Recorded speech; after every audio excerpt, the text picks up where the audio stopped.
All right, well, now to the I-Team's latest report about the lies that people tell. And honestly, scammers are becoming so sophisticated that one wrong call, text, or even email could mean disaster. You really do have to pay close attention. It's scary to get online and experience these things. Well, Ginger Allen reports the losses could truly just be staggering. These people that call are very, very convincing because they do this for a living. Every week, Euless detective John Haker hears a new version of the lies people tell to steal from strangers. She'd been involved in a romance scam on Facebook. She's 72 years old. This guy told her that he was a petroleum engineer and he's been leading her on for 5 or 6 months. Said he had to go to Abu Dhabi to do some business. He texted her he was in a car crash and needed to be medevaced to Turkey, and they weren't taking his insurance and he needed money. So she ended up selling her house and sending him $250,000 worth of Bitcoin, and she's currently living in a motel over in Bedford because she has no other place to go. She's destitute now. She has, her Social Security check coming in, but her house that was paid off is gone.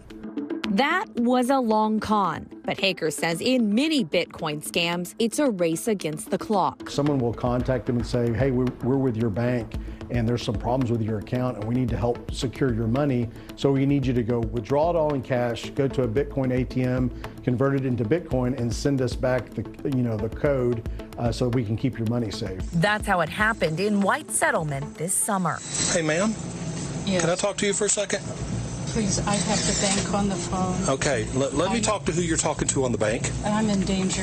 Okay, no, you're not, ma'am. This is Chase Bank. Let me talk to them. Okay, stop putting money in there. Police say the 84-year-old woman got a call from someone claiming to be with Chase Bank. She put nearly $24,000 into the machine before the officer arrived. Chase Bank does not take Bitcoin. Please allow me to speak to the customer. No, you're not going to speak with the customer anymore. You have already spoken to the customer enough. You can't help but, let your jaw drop on this story. Obviously, I-Team producer Kelsey Matower here now in studio. This is heartbreaking altogether.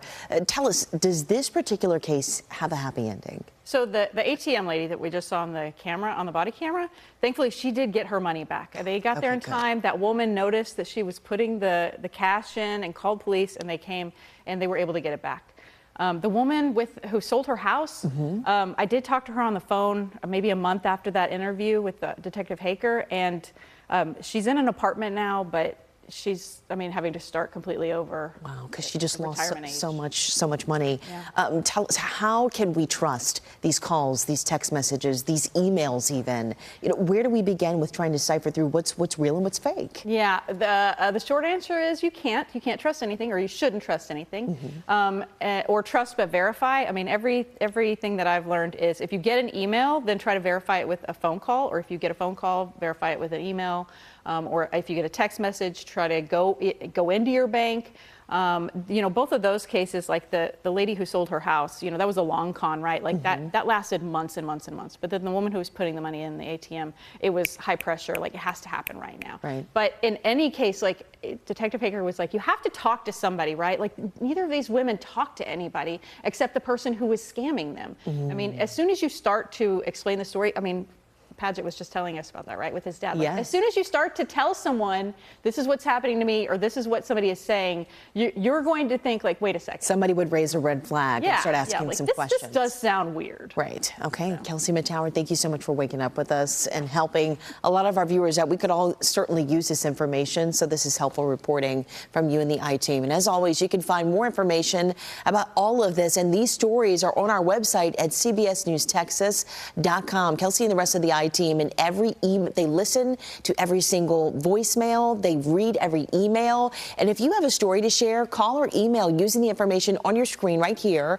That's at 817-586-7211 and I-Team at ktvt.com.